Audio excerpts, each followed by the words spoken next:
비서 위에 도장이 찍혔습니다. 결혼 8년 만이었어요. 그때였습니다. 수연아, 너 솔직히 말해봐.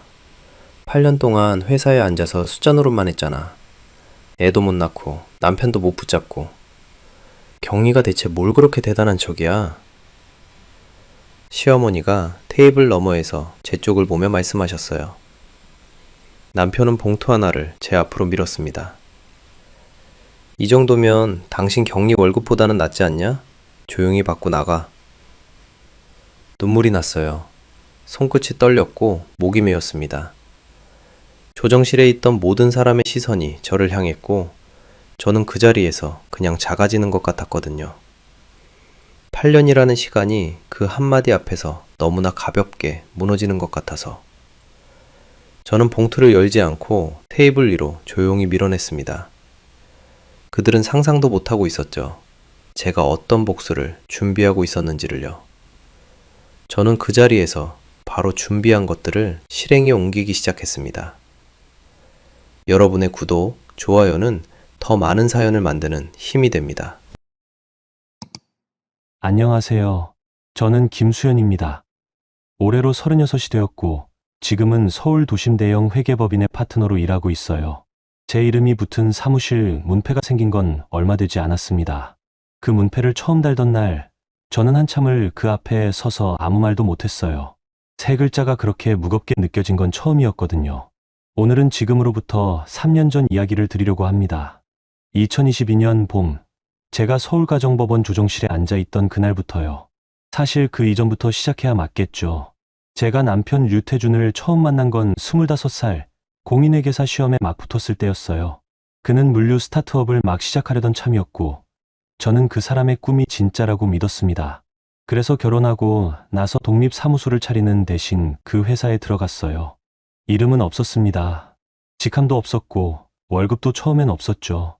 그냥 사업 파트너이자 아내로서 회사의 기초를 쌓기 시작했습니다. ERP 시스템은 제가 직접 설계했어요. 거래처 20여 곳과의 정산 구조, 세금 계산서 발행 체계, 부가세 신고, 흔도 전부 제가 만들었습니다. 은행 기업 여신 한도를 초기 3억에서 9억으로 늘린 것도 제가 작성한 재무보고서 덕분이었어요. 류태준은 영업을 했고 저는 그 영업이 숫자로 시현될 수 있도록 모든 뒤를 바쳤습니다. 그런데 그 8년 동안 시어머니 류정희 여사는 저를 단 한 번도 회계사로 부른 적이 없었어요. 항상 격리였습니다. 명절마다, 가족 모임마다, 지인들 앞에서도요. 처음엔 그냥 흘렸어요. 나이 드신 분이라서 그렇겠거니. 하지만 반복되면 흘리는 것도 한계가 생깁니다. 2022년 봄이 찾아오기 직전까지도 저는 그 호칭을 참고 있었습니다. 설을 지내고 얼마 안 된 어느 날 저녁이었어요. 시어머니가 집으로 오셨는데 소파에 앉자마자 저를 보며 말씀하셨습니다. 수연아, 이번 달 회사 매출이 얼마라고 했지? 태준이가 그러던데 요즘 좀 잘 된다며. 네, 어머님. 이번 분기 매출이 작년 동기 대비 22% 올랐습니다. 거래처 2군데를 새로 받았거든요. 그래? 역시 태준이 영업 수완이 좋아. 우리 태준이 저 혼자 다 하는 거야. 대단하네. 저는 아무 말도 하지 않았습니다. 22%중 영업이 기여한 부분과 제가 설계한 정산 구조가 기여한 부분이 어떻게 나뉘는지 설명하고 싶었지만 그 자리에서는 그냥 고개를 끄덕였어요. 그때부터였을 거예요. 제 안에서 무언가가 조금씩 조여오기 시작한 건. 감사함보다 피로가 먼저 느껴지는 날이 늘었고 아침에 회사 ERP를 열면서도 이게 내 것인지 아닌지 모를 감각이 들기 시작했습니다. 분명 내 손으로 만든 시스템인데 내 이름은 어디에도 없었거든요. 법인 등기에도, 거래처 계약서에도, 은행 약정서 앞장에도 모든 서류의 대표이사 안에는 류태준이라는 이름만 있었습니다. 그즈음 법인카드 내역서에서 처음 보는 가맹점 이름이 반복적으로 찍히기 시작했어요. 청담동 명품 편집숍, 강남구 피부의원, 그리고 산부인과. 저는 그 내역을 3번 확인했습니다. 제가 간 곳이 아니었으니까요. 류태준은 그즈음부터 저녁마다 늦게 들어왔고 전화를 받으러 베란다로 나가는 일이 잦아졌습니다. 저는 모르는 척했어요. 정확히는 알면서 모르는 척했던 거겠죠. 거래처 미수금 정리를 맞춰야 했고 부가세 신고도 남아 있었고 회사를 이 자리까지 끌어올린 게 내 손이라는 자존심이 저를 붙잡고 있었습니다. 그리고 3월이 왔어요. 류태준이 제 앞에 앉더니 서류 한 장을 꺼내 놓았습니다. 수연아, 얘기 좀 하자. 제 눈이 서류 위에 머물렀습니다. 이혼 합의서였어요. 이게 뭐야? 알잖아. 우리 이미 끝난 거. 그냥 빨리 정리하자. 어머니도 알고 계셔. 조용히 끝내는 게 서로 좋아. 소연 씨 임신한 거야? 류태준은 대답을 안 했습니다. 그 침묵이 대답이었죠. 저는 합의서 첫 장을 천천히 넘겼어요. 재산 분할 항목에 회사 지분 관련 내용은 아무것도 없었습니다. 8년간 제가 쌓아온 것들이 숫자 하나 없이 그냥 비어 있었어요. 지분 협의 없이는 서명 못해. 수연아, 지분은 내가 창업한 거잖아. 당신은 도와준 거고, 도와준 거. 저는 그 단어를 한 번 더 입에서 굴렸습니다. 도와준 거. 8년이 그 단어 하나로 정리되는 느낌이 어떤 건지 그때 처음 알았어요. 그날 밤 저는 잠을 자지 않았습니다.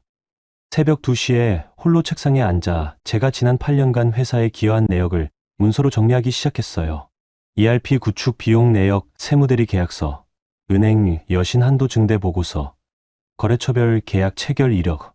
제 이름이 없는 서류들이었지만 그 서류들이 만들어지는 과정에 제 손이 닿지 않은 것은 하나도 없었습니다. 그리고 제 명의의 세무대리 계약서와 ERP 시스템, 최고관리자, 계정 정보를 따로 정리해 두었어요. 이 두 가지가 제 것이라는 사실, 류태준은 그 순간까지도 제대로 인식하지 못하고 있었을 겁니다. 일주일 뒤 법무법인을 통해 지분협의 요청서를 발송했습니다. 류태준 측에서 돌아온 답변은 짧았어요. 지분을 인정할 수 없으며 격리직 수행에 대한 퇴직금, 성격의 위로금을 제공할 의사가 있다. 격리. 또 그 단어였습니다. 저는 그 답변 서류를 파일에 끼워 넣었어요. 아무 감정 없이. 숫자는 이미 제 편이었고 저는 그걸 알고 있었거든요. 서울가정법원 조정기일은 3월 마지막 주에 잡혔습니다. 그날 아침 저는 법원 앞 편의점에서 캔커피를 한 잔 샀어요. 손바닥 안에 들어오는 차가움이 이상하게 마음을 가라앉혀 주었습니다. 법원 계단을 오르면서 생각했어요. 오늘 끝나는 게 맞다고. 여기까지가 내 몫이었다고. 조정실은 좁고 밝았습니다. 창문 너머 벚꽃이 피어 있었고 그 풍경이 너무 멀게 느껴졌어요. 류태준은 어머니 류정희 여사와 나란히 앉아 있었고 저는 법무법인 담당 변호사 옆에 자리를 잡았습니다. 합의 조정은 길지 않았어요. 지분 문제는 류태준 측이 완강하게 거부하며 1호금으로 대체하는 방식을 고집했습니다. 도장을 찍는 순간 류정희 여사가 입을 열었습니다. 수연아, 너 진짜 이게 최선이라고 생각해. 이 나이에 이혼녀 되면 재혼도 못해. 그냥 좀 더 참지. 저는 합의서에서 눈을 들어 시어머니를 바라보았습니다. 어머님, 저는 재혼 걱정보다 오늘 정리가 깔끔하게 됐으면 해요. 류정희 여사는 코웃음을 치며 말했어요. 깔끔하게? 8년 동안 회사 격리로 앉아 숫자 노름 해놓고서 깔끔한 척이야. 애도 못 낳고 남편도 못 붙잡고 격리가 그리 잘났으면 회사를 혼자 운영해보지 그랬어. 그리고 류태준이 봉투를 제 쪽으로 밀었습니다. 이 정도면 격리 월급보다 낫지 않냐? 조용히 받고 나가. 저는 봉투를 열지 않았습니다. 손끝으로 테이블 위를 한번 짚고 봉투를 류태준 쪽으로 도로 밀었어요. 됐어요. 조정실을 나오면서 눈물이 흘렀어요.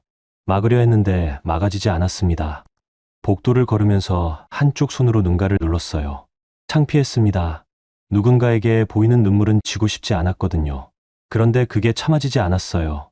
8년이라는 시간의 무게가 아니라 그 시간 동안 내가 얼마나 참아왔는지를 그제야 실감해서 그랬던 것 같습니다. 법원 1층 로비에 있는 긴 나무 의자에 앉았어요. 가방에서 노트북을 꺼냈습니다. 손이 좀 떨렸지만 손가락은 정확하게 움직였어요. 저는 눈물을 흘리며 타이핑을 했습니다. 이상한 풍경이었겠죠. 법원 로비에서 눈물을 흘리며 노트북을 치는 33살 여자라니. 화면에는 세무대리 권한관리 시스템이 열려 있었습니다. 류태준, 회사의 세무대리인 명의가 제 이름으로 등록되어 있었어요. 이건 제 고유 권한이었고 제가 회수할 수 있는 것이었습니다. ERP 최고관리자, 계정도 마찬가지였어요. 제가 만든 시스템이었고 제가 관리해온 접근 권한이었습니다. 저는 천천히 절차를 밟았어요. 조급하지 않았습니다.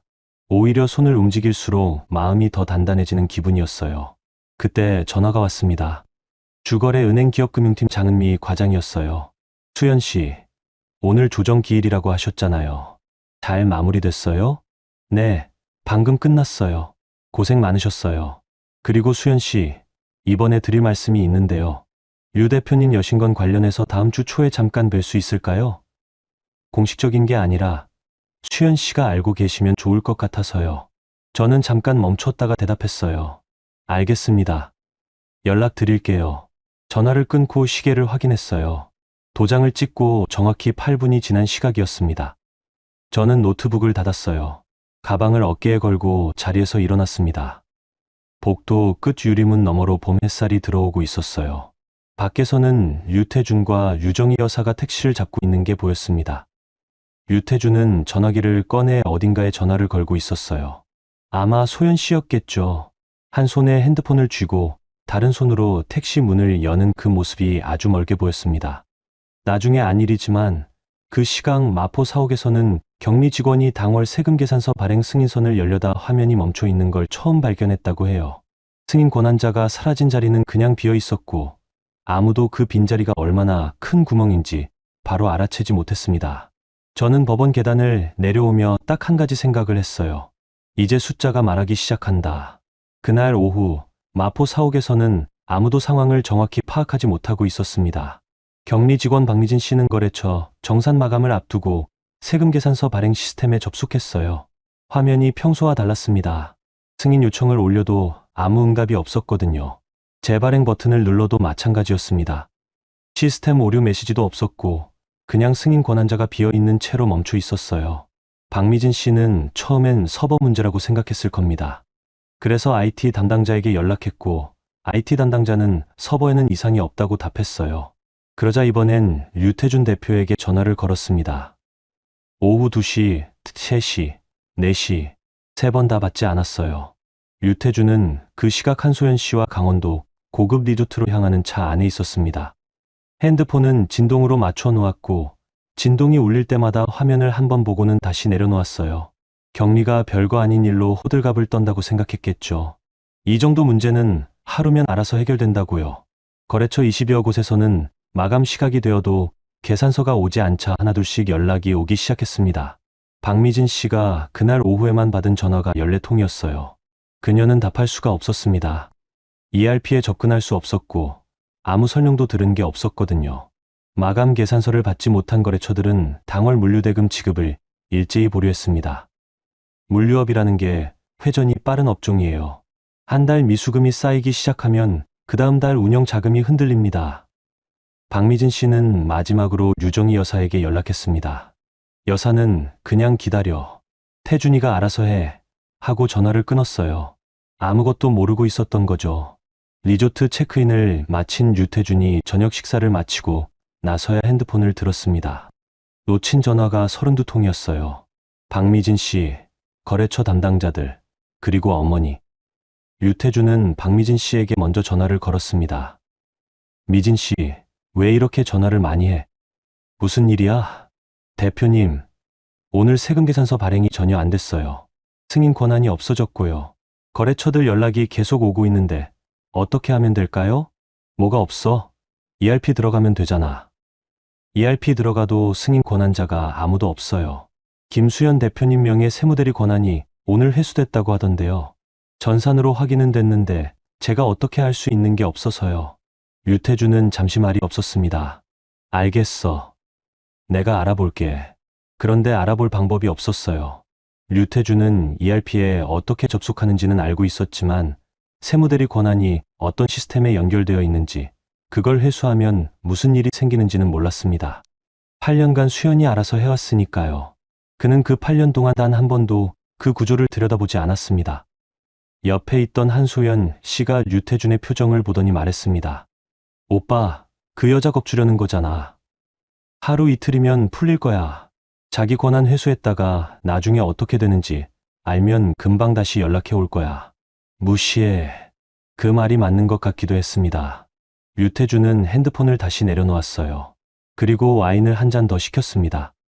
하지만 다음 날 아침 문제는 작아지지 않고 오히려 더 커져 있었습니다. 리조트 조식 자리에서 한소연 씨가 법인카드를 꺼내 결제하려 했는데 승인이 거절됐어요. 처음엔 한도 초과인가 싶었습니다. 다른 법인카드로 바꿔봤는데 그것도 거절이었어요. 두 사람 사이에 어색한 침묵이 흘렀습니다. 한소연 씨는 개인카드로 결제하면서 아무렇지 않은 척했지만 그녀의 표정에 처음으로 불안이 스쳤습니다. 법인카드 결제가 막혔다는 건 계좌 상태 또는 한도 설정에 변화가 생겼다는 뜻이었거든요.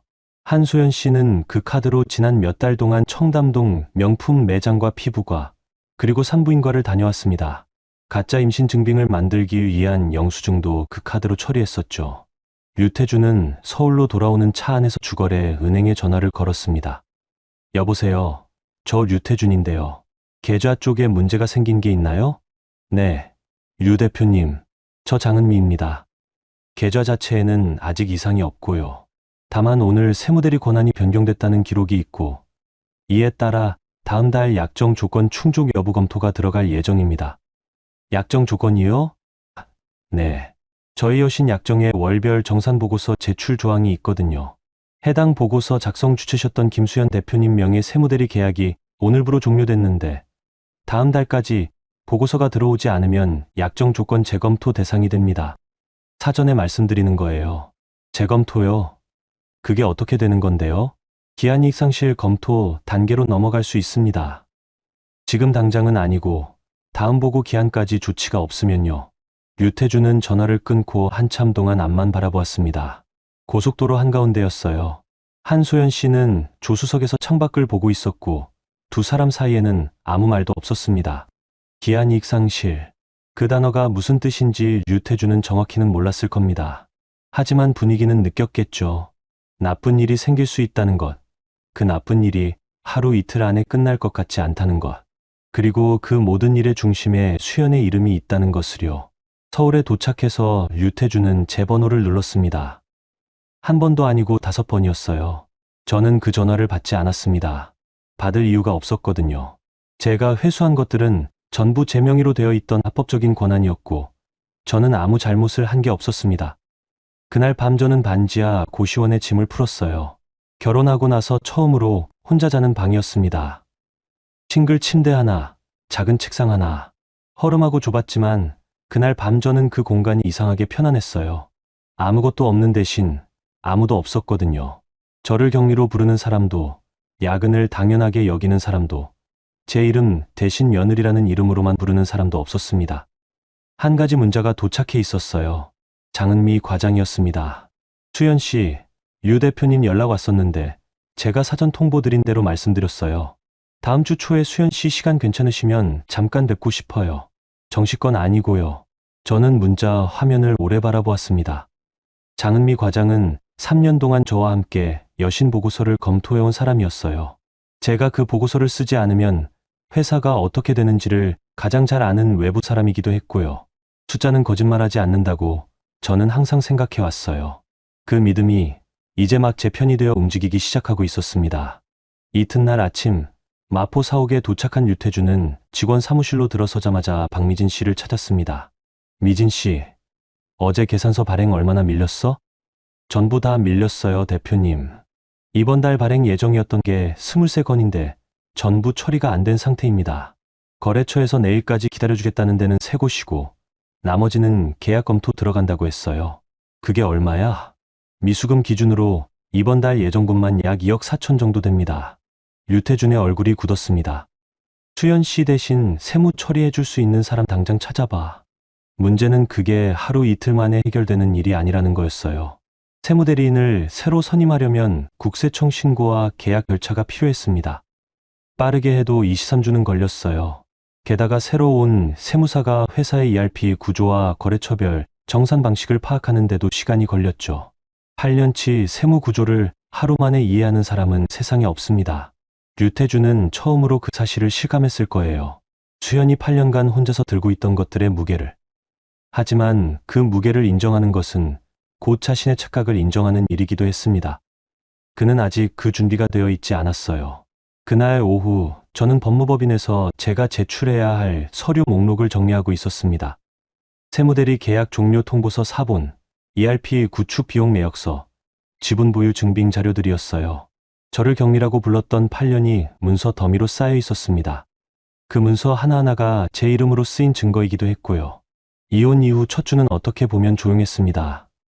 저는 고시원 방에서 매일 아침 일찍 일어나 법무법인 사무실로 나갔고 서류를 정리하고 자료를 넘겼어요. 아무도 저한테 먼저 연락하지 않았고 저도 아무한테 먼저 연락하지 않았습니다. 그 일주일이 얼마나 고요했는지 지금 생각해도 이상할 정도예요. 회사 일로 매일 전화가 쌓이고 ERP 승인 알림이 울리던 8년과 비교하면 너무나 달랐거든요. 하지만 마포 사옥은 달랐습니다. 류태준은 이혼 다음 날부터 직원들을 회의실에 모았다고 해요. 사옥 직원은 그 당시 총 11명이었습니다. 격리, 물류 기사 코디네이터, 영업 담당, 고객 서비스까지. 류태준은 그 자리에서 말했어요. 다들 알다시피 김수현 씨가 퇴사했습니다.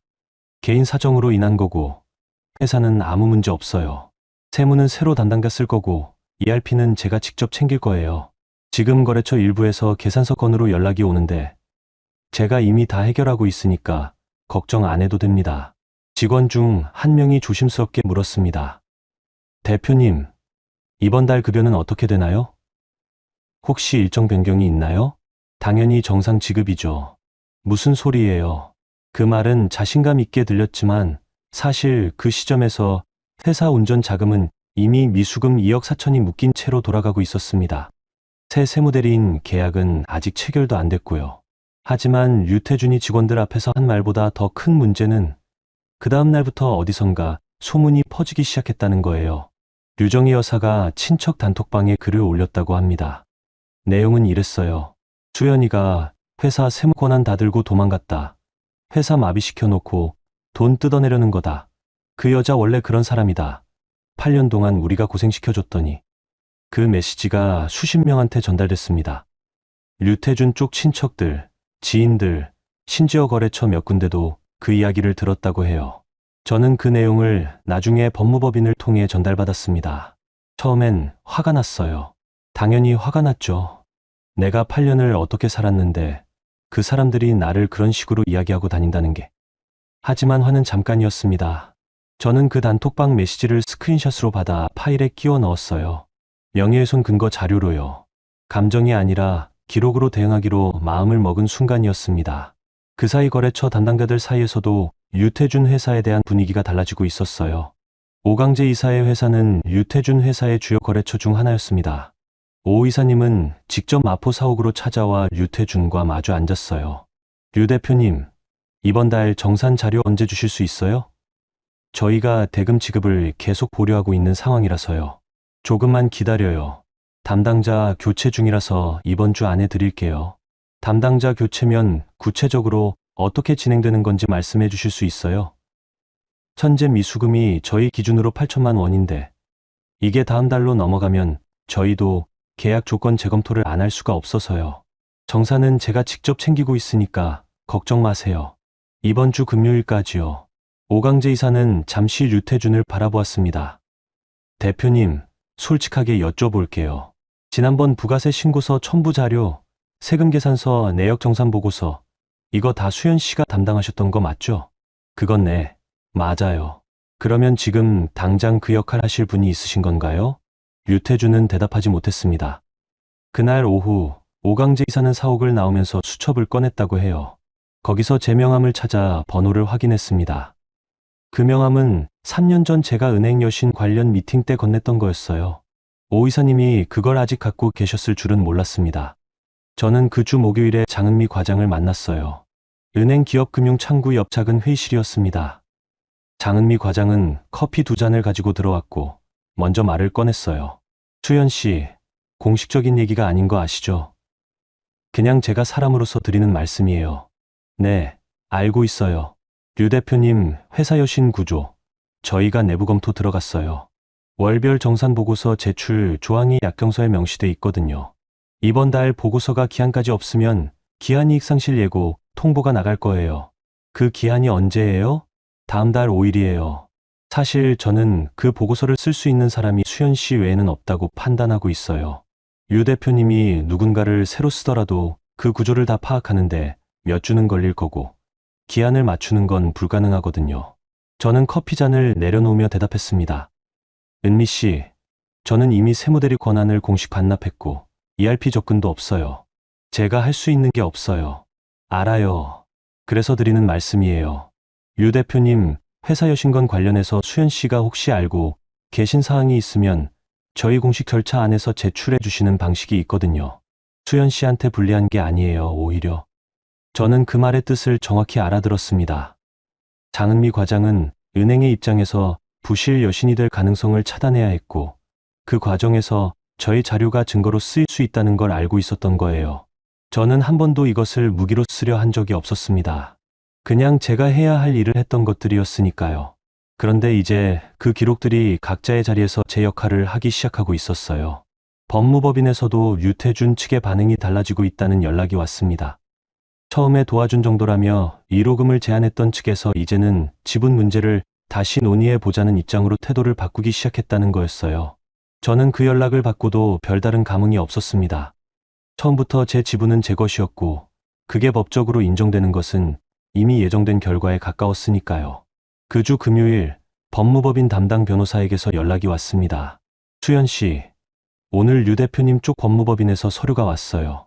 지분협의 재개 요청이에요. 조건은 류 씨가 회사 경영권을 유지하는 대신 수연 씨 지분 45%에 대한 보상을 시장가로 협의하겠다는 내용이에요. 시장가로요. 네. 그런데 지금 회사 상태에서 시장가를 계산하면 사실상 의미 있는 금액이 나오기 어렵긴 해요. 저는 잠시 생각했습니다. 지분은 양도하지 않을 거예요. 계속 보유할 거예요. 그리고 지분 보유 근거와 초기 투자 내역 무부수 CFO 업무 내역을 모두 서면으로 정리해서 제출해 주세요. 그렇게 하면 나중에 회생 절차에서 채권자로도 인정받을 수 있어요. 알고 있어요. 전화를 끊고 저는 창문 밖을 봤어요. 고시원 방에서 내다보이는 창이었는데 건너편 건물 외벽이 전부였습니다. 그게 좋았어요. 지평선이 없고 하늘도 없고 그냥 담벼락. 지금 제 시야가 딱 그 정도라고 생각했거든요. 넓게 볼 필요 없이 지금 당장 앞에 있는 것만 제대로 보면 된다고. 류정희 여사는 며느리를 경리라고 불렀습니다. 유태준은 내가 도와준 것뿐이라고 했어요. 그 단어들이 이제 그 사람들에게 돌아가고 있었습니다. 격리 하나가 나갔을 뿐인데 회사가 흔들렸습니다. 그 흔들림이 얼마나 깊어질지는 이제 숫자가 답할 차례였어요. 이혼 후 한 달이 지났을 때 마포 사옥의 분위기는 처음 이혼 날과는 완전히 달라져 있었습니다. 세무대리인을 새로 선임했지만 그 사람은 회사의 전체 구조를 파악하는 데만 3주가 걸렸어요. ERP는 제가 설계한 방식대로 작동하고 있었는데 그 구조가 워낙 특수했거든요. 외부 세무사가 들어와서 보면 어디에 어떤 데이터가 연결되어 있는지 바로 알 수가 없었습니다. 저는 8년을 그 안에서 살았으니까 알고 있었던 거였고 그 지식은 저와 함께 나간 것이었죠.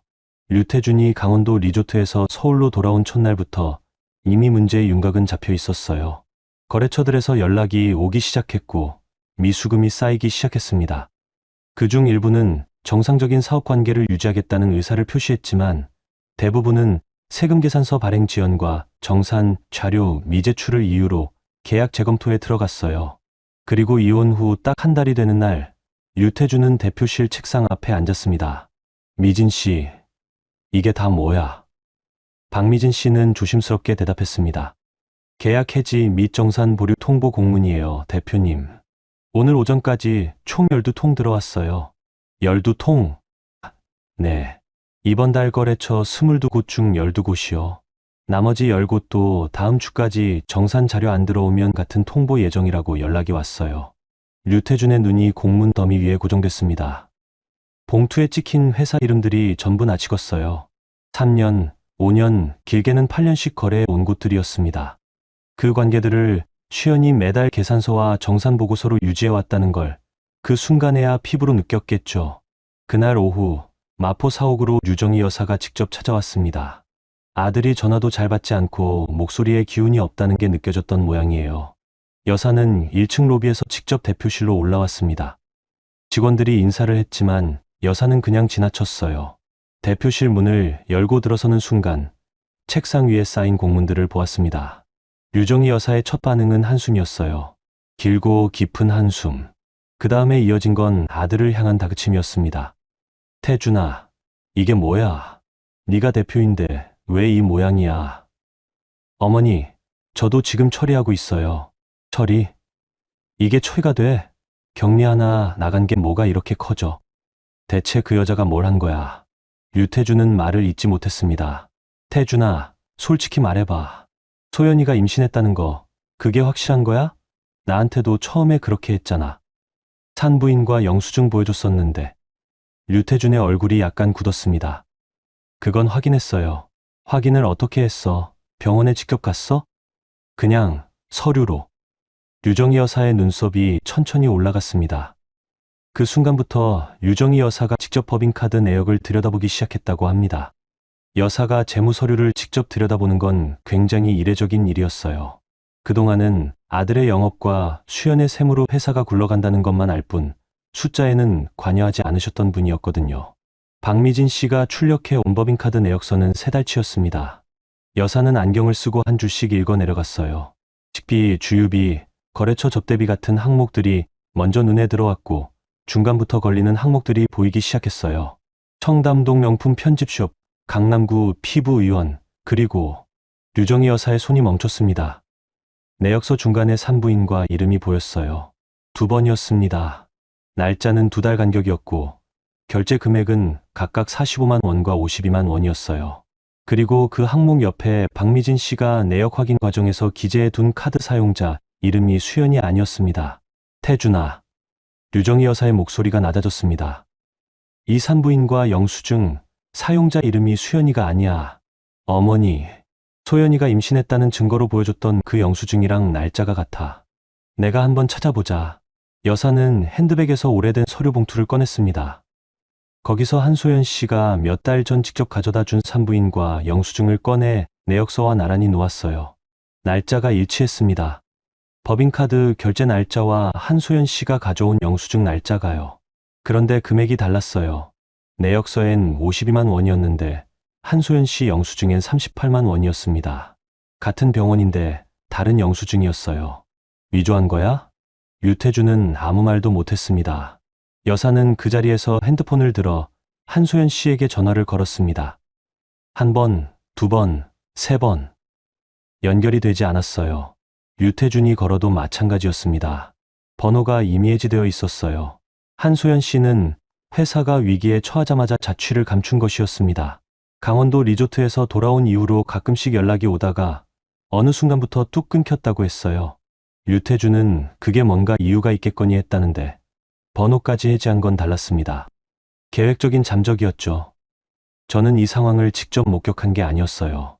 나중에 법무법인을 통해 전달받은 내용이었습니다. 그런데 그 이야기를 듣는데 이상하게 마음이 아프지 않았어요. 화가 나지도 않았고요. 그냥 그렇게 됐구나 싶었습니다. 거짓 위에 세운 것들이 무너지는 것은 당연한 일이었으니까요. 직원들의 퇴사 의사도 그즈음부터 본격적으로 이어졌습니다. 2달치 급여 지연 소문이 이미 사옥 내부에 퍼졌고 박미진 씨가 먼저 퇴직서를 냈어요. 그 뒤로 물류 코디네이터 2명이 연달아 나갔습니다. 회사는 빠르게 껍데기만 남아가고 있었어요. 류정희 여사는 그날 오후 사옥을 나서면서 극도로 지쳐 있었다고 합니다. 아들도 며느리도 상간녀도 그 자리에서 전부 자신의 판단착오로 돌아온 순간이었으니까요. 여사가 가장 자신 있게 해온 것이 사람 보는 일이었는데 그 판단이 전부 틀려 있었습니다. 그날 밤 저는 법무법인으로부터 한 통의 메시지를 받았어요. 류태준 측에서 지분 협의와 관련해 다시 연락을 요청해 왔다는 내용이었습니다. 저는 그 메시지를 읽고 잠시 생각했어요. 서두르지 않아도 됐습니다. 회사의 상황이 나빠질수록 제 지분의 가치를 인정받는 법적 근거는 오히려 두꺼워지고 있었거든요. 회생 절차가 시작되면 저는 주주이자 채권자로서 정당한 권리를 행사할 수 있었습니다. 류태준이 아무리 수연의 이름을 지우려 해도 그 지분은 서류 위에 이미 새겨져 있었어요. 저는 답장을 보내지 않았습니다. 그날 밤 류정희 여사는 두통을 호소하며 이른 시각에 잠자리에 드셨다고 해요. 손이 약간 떨렸다는 얘기도 전해 들었습니다. 그 손떨림이 어디서 오는 건지 여사 본인이 가장 잘 알고 계셨겠죠. 이혼 후 2달째 저는 반지하 고시원 방을 나와 조금 더 넓은 오피스텔로 이사했습니다. 보증금은 그동안 모아둔 비상금으로 마련했어요. 처음으로 제 이름만 들어간 임대차 계약서를 쓰는 날이었는데 도장을 찍으면서 손이 떨리지 않았습니다. 오히려 그 반듯한 칸에 내 이름 석자를 채우는 게 이상하게 뿌듯했어요. 그 무렵 저는 세 가지 일을 동시에 진행하고 있었습니다. 첫째는 법인카드 내역 분석이었어요. 이혼 이전부터 백업해 두었던 자료들을 체계적으로 정리하는 작업이었습니다. 한소연 씨가 사용한 법인카드 내역, 회사 예금 계좌에서 이루어진 이체 기록, 그리고 가짜 임신 영수증과 실제 카드 결제 내역의 불일치. 이것들을 한 파일에 정리하면 횡령성 지출 의심 자료로 충분히 성립할 수 있었어요. 둘째는 오강재 이사님 쪽과의 연락이었습니다. 이혼 후 약 열흘이 지났을 때 오 이사님한테 문자가 왔어요. 수연 씨, 잘 계시죠? 시간 될 때 따로 한번 뵐 수 있을까요? 짧은 문자였지만 의중이 담겨 있다는 걸 알았습니다. 셋째는 제 명의로 된 공인회계사 사무소 설립 준비였어요. 회계사 자격증은 제 것이었고 번호도 살아 있었습니다. 8년 만에 그 번호를 다시 꺼낼 차례가 됐어요. 세무서 상담실에서 담당 조사관을 만났습니다. 공식 신고가 아닌 사전 상담이었어요. 제출하시려는 자료 성격이 어떻게 됩니까? 법인 계좌에서 이루어진 이체 흐름과 법인카드 사용 내역인데요. 일부 지출이 실제 사업 목적과 관련이 없는 것으로 판단되고 수혜자가 임직원이 아닌 제3자인 경우도 있어요. 법인 소속이셨나요? 공식 직함은 없었지만 세무대리인으로 등록되어 있었고 지분 45%를 보유하고 있었습니다. 현재는 이혼으로 관계가 종료된 상태예요. 조사관이 서류를 천천히 훑어보더니 말했습니다. 이 정도 자료면 정식 신고로 접수하실 수 있어요. 준비되시면 주무 담당자 연결해 드리겠습니다. 저는 잠깐 멈췄다가 말했어요. 우선 법무법인과 최종 확인 후에 정식 접수하겠습니다. 오늘은 절차만 확인하고 가겠습니다. 세무서를 나오면서 저는 깊게 숨을 들이쉬었어요. 봄이 거의 지나가고 있었습니다. 가로수에 연두색 잎이 돋아나고 있었는데 그 색깔이 그날따라 선명하게 보였어요. 저는 그때까지도 이것이 복수라는 이름으로 불리는 게 썩 맞지 않는다고 느끼고 있었습니다. 복수는 상대방을 향해 먼저 달려가는 것이잖아요. 그런데 저는 달려간 적이 없었어요. 그냥 내가 원래 가지고 있던 것을 들고 있었고 그게 제 위치에 있었을 뿐이었습니다. 기록은 제 것이었고 권한도 제 것이었고 자격증도 제 것이었어요. 류태준이 스스로를 무너뜨리는 선택을 해왔다면 저는 그냥 그 옆에 서 있었을 뿐입니다. 그즈음 장은미 과장한테서 연락이 왔어요. 은행 내부 검토가 마무리됐다는 내용이었습니다. 수연 씨, 이번 주 금요일에 공식 통보 나갑니다. 기한이익상실 예고예요. 알겠어요. 유 대표님한테도 오늘 사전 연락드렸는데 본인이 직접 수연 씨한테 연락할 것 같아요. 아마 도움 요청하실 거예요. 제가 뭘 할 수 있는 게 있을까요? 공식적으로는 없죠. 그런데 감정적으로는 유 대표님이 오셔서 뭔가를 부탁하실 것 같아서요. 수연 씨가 미리 하시는 게 나을 것 같아서 말씀드리는 거예요. 알겠습니다. 은미 씨, 고마워요. 전화를 끊고 나서 오래 기다리지 않아도 됐습니다. 1시간도 채 안 돼서 유태준한테 전화가 왔어요. 발신음이 울릴 때 저는 화면을 한번 보았습니다. 그 이름을 오랜만에 보니 어떤 감정이었냐고요? 솔직히 아무것도 없었어요. 그냥 화면에 뜬 글자였습니다. 전화를 받았습니다. 수연아. 유태준의 목소리에 힘이 없었어요. 한 번만 도와주면 안 될까? 은행 보고서 한 번만. 당신 있으면 내가 제출하면 되잖아. 어차피 회사가 유지돼야 당신 지분도 가치가 있는 거 아니야. 저는 창문을 바라보다가 대답했습니다. 저는 이제 그 회사 세무대리인이 아니에요. 수연아, 제발. 나도 내가 잘못했다는 거 알아. 근데 지금 직원들 급여가 걱정이고 어머니도 많이 힘드시고 직원 급여랑 어머님은 대표이사인 태준 씨 몫이에요. 저는 이미 그 자리에서 나왔고요. 도와주면 안 돼. 안 돼요. 저는 전화를 끊었어요. 짧은 대화였습니다. 길게 할 필요가 없었거든요. 그날 저녁 오강재 이사님을 만났습니다. 종로에 있는 조용한 한식당이었어요. 오 이사님은 먼저 와서 자리를 잡고 계셨고 저를 보자마자 자리에서 일어나셨습니다. 수연 씨, 고생 많으셨죠. 저 사실 오래전부터 드릴 말씀이 있었는데 이런 상황에서 드리는 게 맞는지 좀 고민됐어요. 오 이사님은 회사에서 검토 중인 내부 통제 컨설팅 프로젝트 이야기를 꺼냈습니다. 자회사 5군데의 정산 구조를 점검하고 세무 리스크를 재정비하는 작업인데 외부 전문가를 쓰기로 했다는 거였어요. 규모가 작지 않았습니다. 저는 그 이야기를 들으며 조용히 앉아 있었어요. 수연 씨, 솔직히 여쭤볼게요. 지금 독립 준비 중이세요? 네, 준비하고 있어요. 그러면 이 프로젝트 수연 씨 이름으로 수주해 보실 생각 있으세요? 우리 쪽에서 수연 씨 능력은 이미 충분히 확인했고 공인회계사 자격도 있으시고 저는 잠시 생각했습니다. 제 이름으로 계약서를 쓴다는 게 어떤 의미인지 생각했어요. 류태준이라는 이름 아래 8년을 일했고 이혼 서류에도 경리라고 불렸던 제가 이제 제 이름으로 계약서 첫 줄에 도장을 찍는다는 것. 하겠습니다. 오 이사님이 잠시 기다렸다가 조용히 고개를 끄덕였어요. 회의실 유리창에 야경이 반사되어 들어왔습니다. 제 얼굴도 흐릿하게 비쳤어요. 그 얼굴이 낯설었습니다. 같은 얼굴인데 다르게 보였어요. 뭔가가 단단해진 것 같았습니다. 저는 그날 밤 오피스텔로 돌아와 계약서 양식을 열었어요. 컨설팅 계약서였습니다. 을 안에 제 이름, 공인회계사 번호, 사업자 등록, 예정 주소를 채웠어요. 그 세 줄이 완성되는데 5분도 안 걸렸지만 8년이 걸린 세 줄이었습니다. 숫자는 거짓말하지 않는다고 항상 믿어왔어요. 그 숫자들이 이제 제 편에서 제 이름을 쓰고 있었습니다. 이혼 후 넉 달이 지났을 때 마포 사옥의 불은 반쯤 꺼져 있었습니다. 직원들이 하나둘씩 나가기 시작한 건 이혼 후 2달 차였어요. 처음엔 격리 담당 박미진 씨가 퇴직서를 냈고 그 다음엔 물류 코디네이터 2명이 연달아 나갔습니다. 급여 지연이 2달째 이어지고 있었거든요. 류태준은 거래처 미수금이 들어오면 한꺼번에 해결된다고 했지만 미수금은 계속 묶여 있었어요. 남은 직원은 3명이었습니다. 류태준 포함해서요. 회사라고 부르기엔 민망한 규모였지만 그는 아직 대표이사라는 이름을 내려놓지 못하고 있었어요. 은행에서 최종 기한이익 상실 예고 통보가 나간 것은 이혼 후 3달 차였습니다. 장은미 과장이 사전에 알려준 대로였어요. 통보 이후 류태준은 거래처 협의, 법무법인 대응, 은행 이해 신청을 동시에 추진하려 했는데 셋 다 혼자 감당할 수 없는 규모였습니다. 저 없이 8년치 서류를 소화할 사람이 없었거든요. 넉 달째 되던 날 마포 사옥으로 다시 찾아온 사람은 류정희 여사였습니다.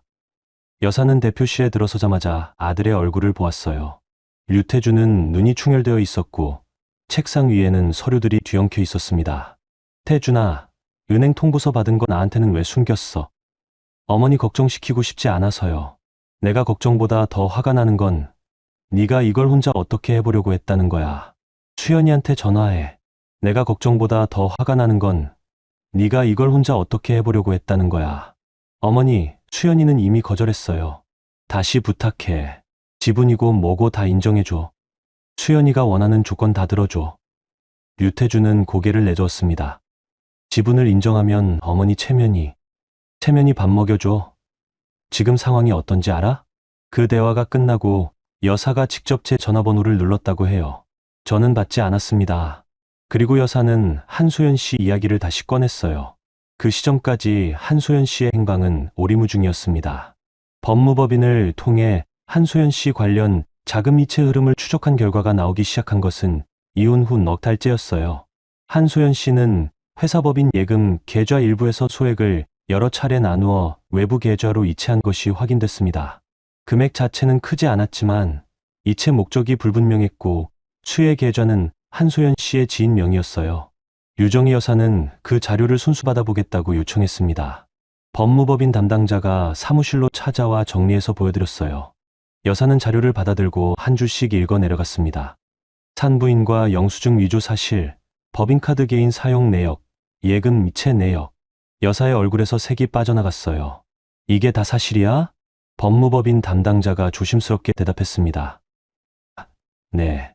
영수증은 금액 불일치로 위조가 확인됐고요. 카드 사용 내역과 예금 이체는 기록 기반이라 사실관계는 명확합니다. 다만 최종 판단은 수사기관에서 하는 것이라. 임신이 가짜였다는 거야? 영수증상으로는 그렇게 판단됩니다. 여사는 아무 말도 하지 않았습니다. 그 침묵이 얼마나 됐는지 모르겠지만 법무법인 담당자가 나중에 저한테 전해준 말로는 여사가 그 자리에서 오랫동안 아무 말 없이 앉아 계셨다고 해요.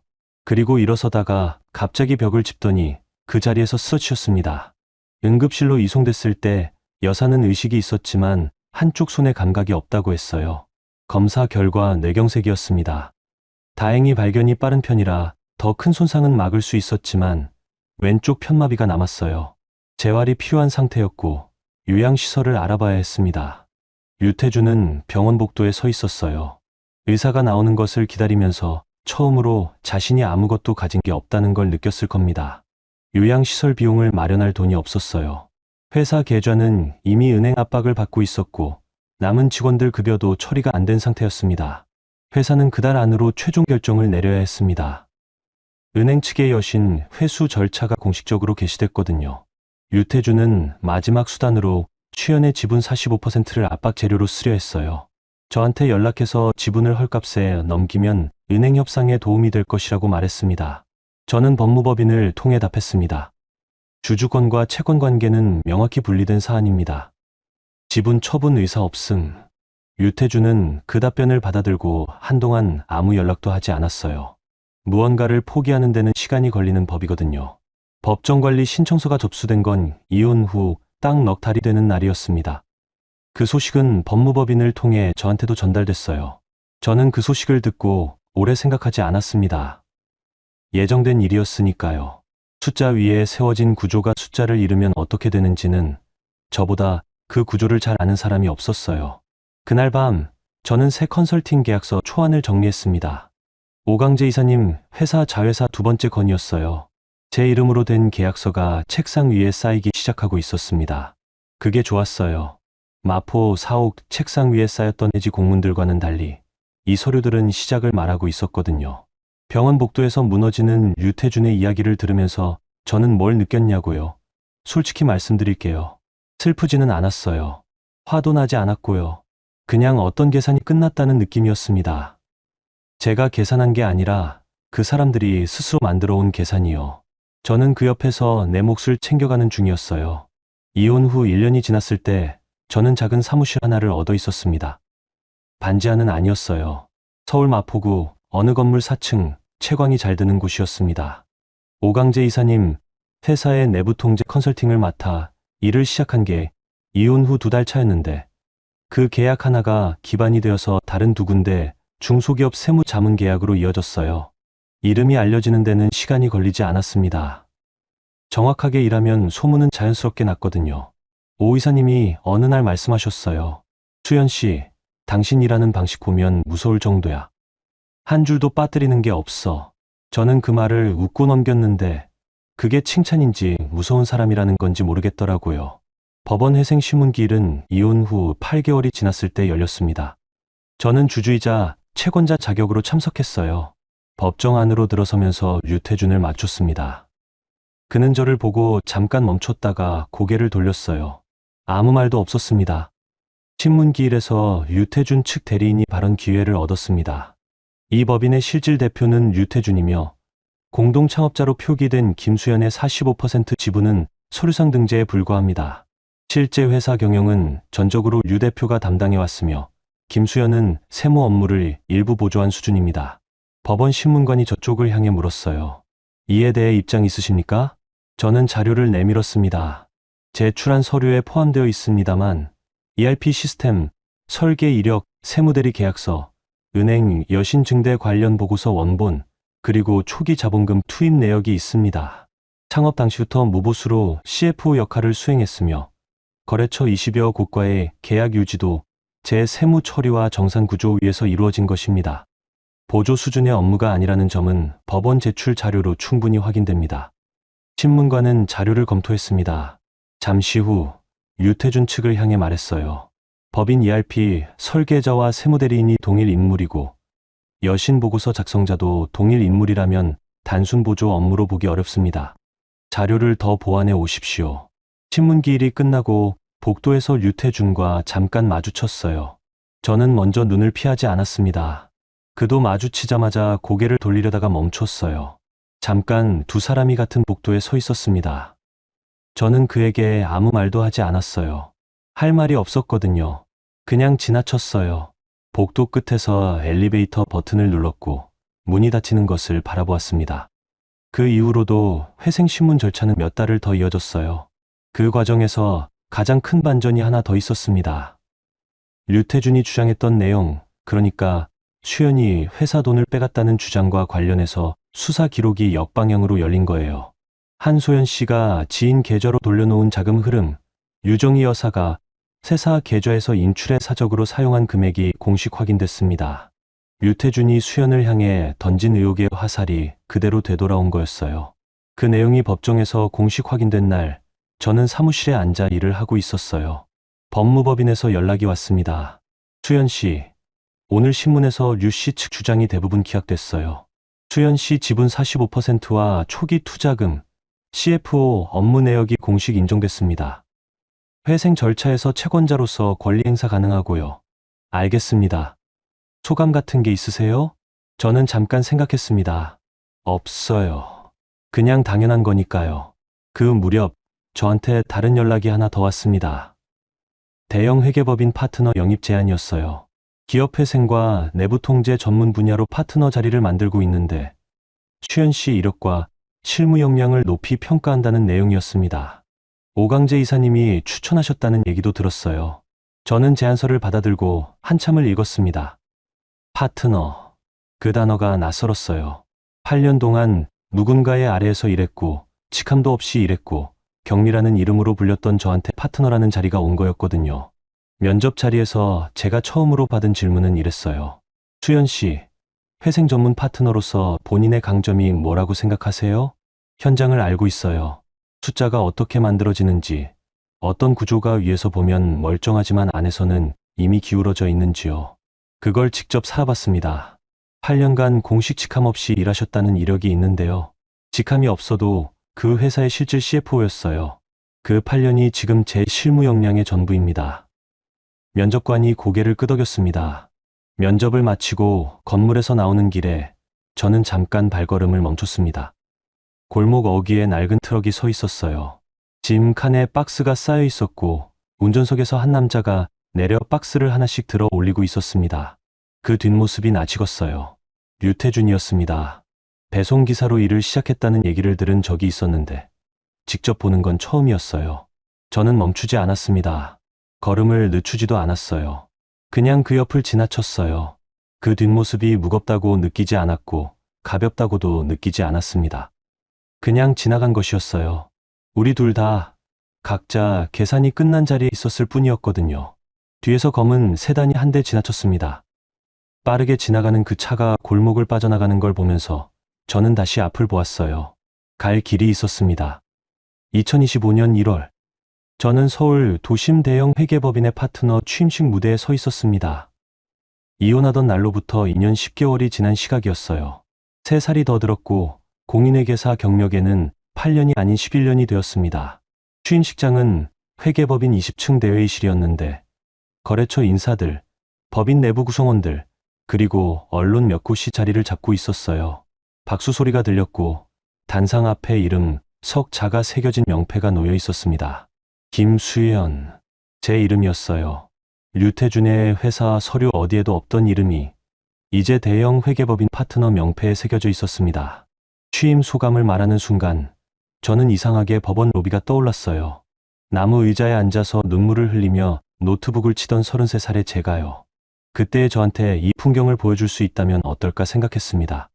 그냥 잘 되더라고, 걱정하지 않아도 된다고 취임 인사를 드릴 차례가 왔습니다. 마이크 앞에 서서 잠깐 청중을 바라보았어요. 짧게 말씀드리겠습니다. 저는 숫자를 오래 다루는 일을 해왔습니다. 그러면서 한 가지를 확신하게 됐어요. 숫자는 사람을 해치지 않는다. 다만 숨겨진 책임을 드러낼 뿐이다. 오늘 이 자리에 서게 된 것도 그 믿음 덕분이라고 생각합니다. 앞으로도 그 원칙 하나로 일하겠습니다. 감사합니다. 짧은 박수가 이어졌어요. 저는 단상에서 내려오면서 오강재 이사님과 눈이 마주쳤습니다. 수연 씨, 잘하셨어요. 이사님 덕분이에요. 아니요, 당신 덕분이에요. 나는 그냥 당신이 있던 자리를 알고 있었을 뿐이에요. 취임식이 끝나고 저는 환담을 나누다가 핸드폰을 확인했어요. 모르는 번호에서 전화가 와 있었습니다. 부재중 2통이었어요. 한참 뒤에 문자가 왔습니다. 저 류태준입니다. 한 번만 통화할 수 있을까요? 저는 그 문자를 읽고 잠깐 생각했습니다. 어떤 이야기일지는 이미 알고 있었어요. 유정희 여사의 요양비 이야기거나 마지막 도움을 청하는 이야기거나 그 두 가지 중 하나였을 겁니다. 저는 취임식이 끝난 저녁에 전화를 걸었어요. 수연아, 어머니가 요양원에 계신데 비용이 감당이 안 돼. 나 지금 배송일로 버티고 있는데 한계가 있어. 한 번만, 마지막으로. 저는 잠깐 창밖을 보았습니다. 태준 씨, 요양비용은 노인장기요양보험 공단 신청이 가능해요. 어머님 등급 심사받으시면 국가 지원이 연결돼요. 법원 회생 절차에서도 사회적 취약계층 지원 연계 프로그램이 있고요. 법무법인 통해서 정리하시면 돼요. 그런 절차 설명 말고 당신한테 부탁하는 거야. 저는 그 관계에서 나온 지 오래됐어요. 제가 드릴 수 있는 건 절차 안내까지예요. 그 이상은 제 몫이 아니에요. 수연아, 잘 마무리하세요. 저는 전화를 끊었습니다. 전화를 끊고 나서 아무 감정이 올라오지 않는 것을 확인했습니다. 슬프지도 않았고 통쾌하지도 않았어요. 그냥 끝난 대화였습니다. 그 후의 일들은 짧게 말씀드릴게요. 유태주는 지금 반지하 창고 사무실에서 개인 지입차 배송 일을 하고 있습니다. 유정희 여사는 요양원에 계세요. 한소연 씨는 뒤늦게 수사가 들어가 법인카드 부정 사용과 예금, 이체 관련 조사를 받았는데 유태준의 회사는 이미 회생 실패 후 청산 수순에 접어든 뒤였습니다. 청산되는 법인 앞에서 한소연 씨가 노린 것들도 전부 사라졌어요. 저는 그 소식들을 들으면서 드라마틱한 감정을 느끼지 않았습니다. 예상된 결말이었거든요. 거짓 위에 쌓은 것은 무너진다는 것, 책임을 회피하면 그 책임은 다른 방향에서 돌아온다는 것. 그 단순한 원칙을 가장 잘 아는 사람이 회계사 아닐까 싶어요. 취임식이 있던 날 저녁, 저는 새 사무실로 갔습니다. 회계법인 내 제 개인 사무실이었어요. 책상이 있고 책장이 있고 창문 너머로 서울 야경이 펼쳐지는 방이었습니다. 그리고 문 앞에는 이미 명패가 달려 있었어요. 저는 그 명패 앞에 한동안 서 있었습니다. 오래 서 있었어요. 비서가 옆에서 조심스럽게 말씀하셨습니다. 파트너님, 사진 찍어드릴까요? 저는 고개를 저었습니다. 괜찮아요. 그냥 보는 것만으로도 충분해요. 그날 밤, 저는 오래 그 자리에 있었습니다. 새 명패를 바라보면서 8년 전에 저를 생각했어요. 25세 남편 회사에 들어가 이름도 없이 일하던 그 시절을요. 후회는 없었어요. 그 8년 동안 제가 배운 것들이 지금 이 자리를 만들었으니까요. 모욕도, 무시도, 격리라는 이름도. 그것들이 전부 저를 단단하게 만든 것들이었습니다. 저는 내일 아침 첫 파트너 미팅이 있습니다. 기업회생 컨설팅 건이에요. 회사가 위기에 처했을 때 숫자 안에서 살아남을 방법을 찾는 일이죠. 그 일이 제가 가장 잘할 수 있는 일입니다. 이혼 합의서에 도장을 찍고 8분이 지났을 때 저는 이미 알고 있었어요. 이건 끝이 아니라 시작이라는 것을. 이제 계산은 끝났습니다. 제 계산으로요.